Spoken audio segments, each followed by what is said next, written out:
If you've seen the unboxing for this build, you probably heard me say that this is a replica build for a customer. This is the actual car that I'm trying to replicate as best as I can. I'm not going to replicate it to every tiny detail, just in the general shape. I'm modifying some of the bumpers and also the lights and the shapes of those as well. Now on the rear bumper and on the front bumper there are a lot of body lines that need to be removed. All of the body lines that need to be removed I will be marking off with this bigger permanent marker, and then all those panel lines that need to be created, or those body lines or shapes, I will be marking off with a tiny permanent fine line marker, just to show me which need to be created and which need to be removed during the modification process.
All of the markings are now on the body, so I could start on the modification. The rear bumper was the first to get cut up and modified. I started on the lower piece that needed to be filed on one end to fit in a bit more and create a new line, and then the main middle section could be removed as well.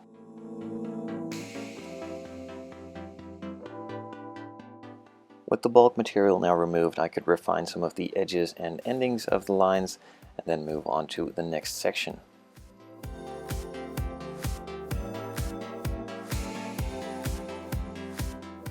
On the rear bumper there is of course also a line that needs to be refined a bit, and I'm starting off with a normal file just to scribe it out, and then move on with a saw blade just to make it into a sharper panel line before I start removing the bulk material on the upper side of the bumper in the middle.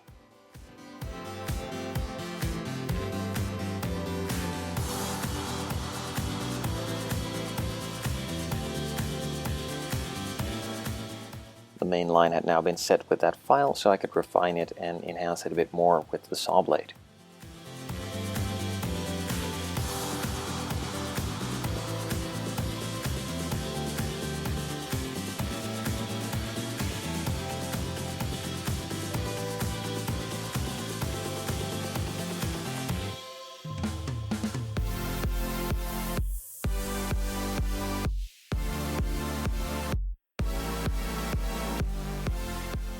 Once I was happy with the new body line, I could remove the next section, and that was in the middle of the bumper.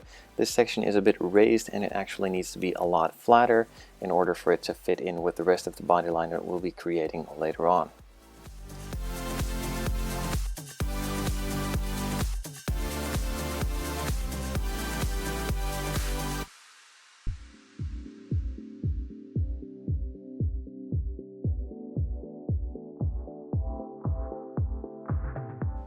So the bulk material again has been removed. I could move on to the next step, and that is of course to add that new panel line in. Now there is no material which needs to be removed anymore, I just need to add a bit more, and I'm starting off by adding a new panel line on the higher section by gluing on a small strip of styrene, and then later on I will be filling that in with 2-part epoxy putty from Milliput.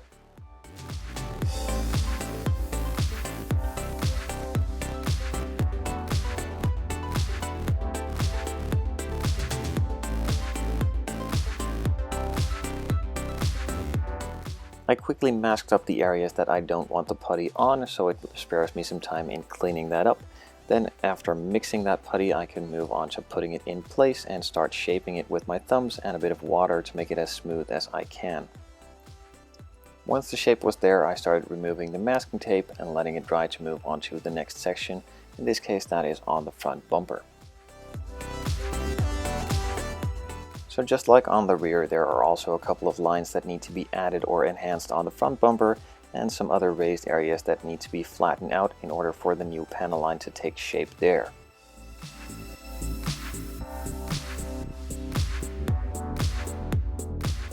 With the enhancement of the lower Panelline now done and the removing of the bulk material, I could move on to add the new Panelline by again gluing on a small strip of styrene and then filling the rest of that panel in with some more of the epoxy putty.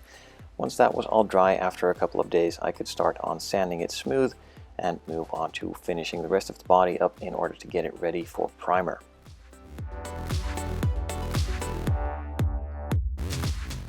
As mentioned at the beginning of the video, this is not an exact replica. It is as close as I am capable of making it. There are a lot of smaller details on the front and rear bumper, and even in the light housings themselves, that I simply could not replicate. So we stuck to the main body lines, making it look like his car. The customer was happy with the modifications that I did and the general shape that we achieved.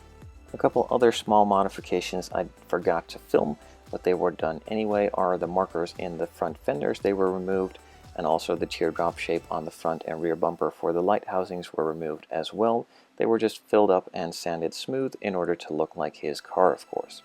Once that was all done, of course, the body was sanded. As you could see, the panel lines were scribed out, mold lines were removed, and I could move on to primer.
With the first coat now applied, I let it sit and dry for 5 minutes before moving on to a second coat. After the second coat, I let it dry for about an hour before I started sanding it smooth with some 3000 grit sanding sponges.